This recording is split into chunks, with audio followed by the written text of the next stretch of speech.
रब्बो। एक किसान बहुत परेशान था। उसे अपने खेतों को सींचने के लिए पानी की जरूरत थी। इसलिए वह कई दिनों से अपनी जमीन के आसपास किसी कुएं की तलाश कर रहा था।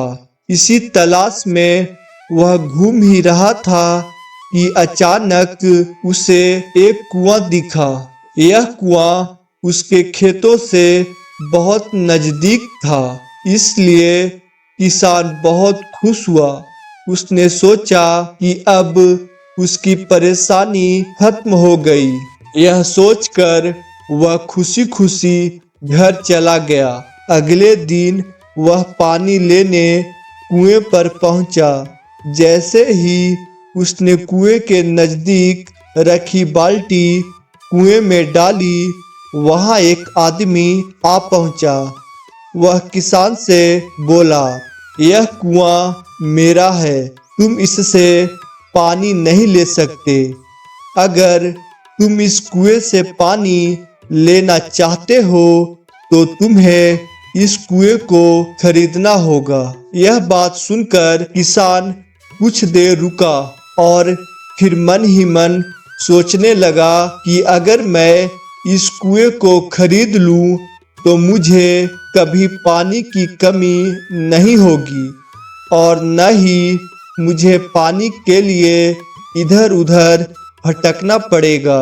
फिर क्या था, दोनों के बीच एक रकम तय हुई। किसान के पास उतने पैसे तो थे नहीं, लेकिन वह यह मौका छोड़ना नहीं चाहता था।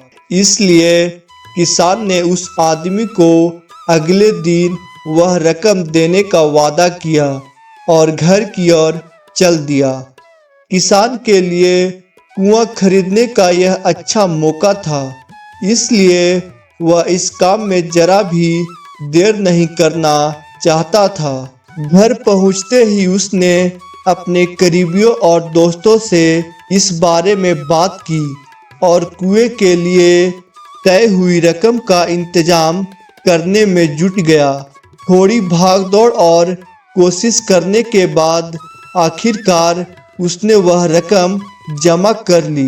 अब वह पूरी तरह से निश्चित हो चुका था कि उसे कुआं खरीदने से कोई रोक नहीं सकता। जमा हुए पैसे को लेकर वह अपने घर चल दिया। उसे बड़ी बेसब्री से इंतजार था कि कब रात खत्म होगी और वह कुआं खरीदने जाएगा। इसी सोच में वह पूरी रात सो नहीं सका। अगले दिन सुबह होते ही वह कुआं खरीदने निकल पड़ा। उस आदमी के घर पहुंचकर किसान ने उसके हाथ पर पैसे रखे और कुएं को खरीद लिया।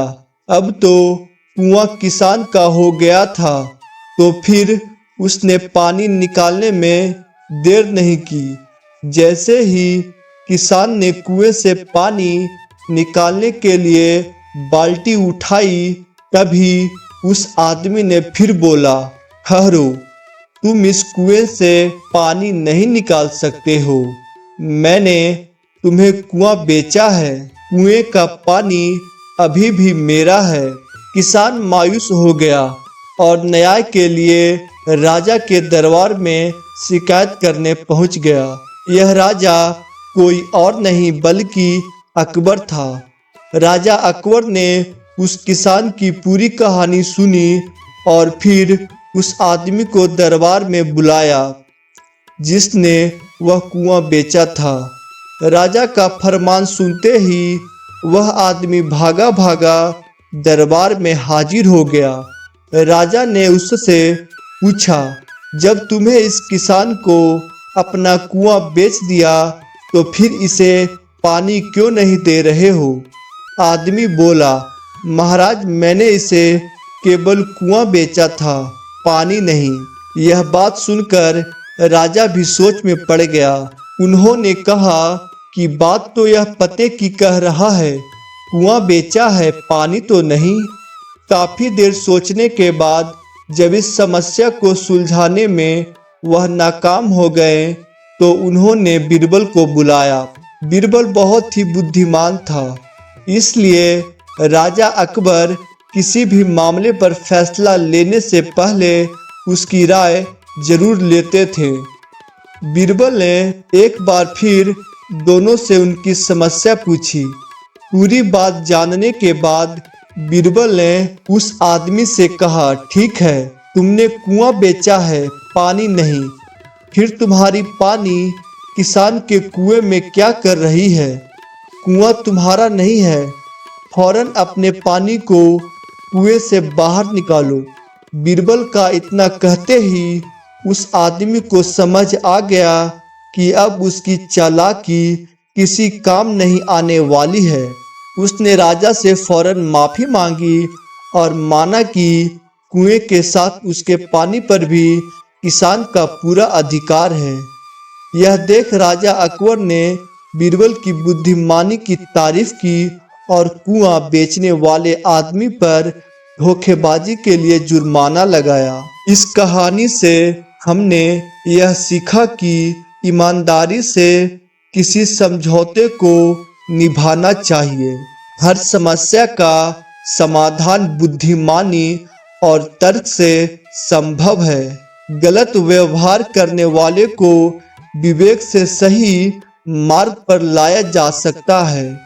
सत्य हमेशा जीतता है, भले ही धोखेबाज कितने भी चालाक क्यों न हो।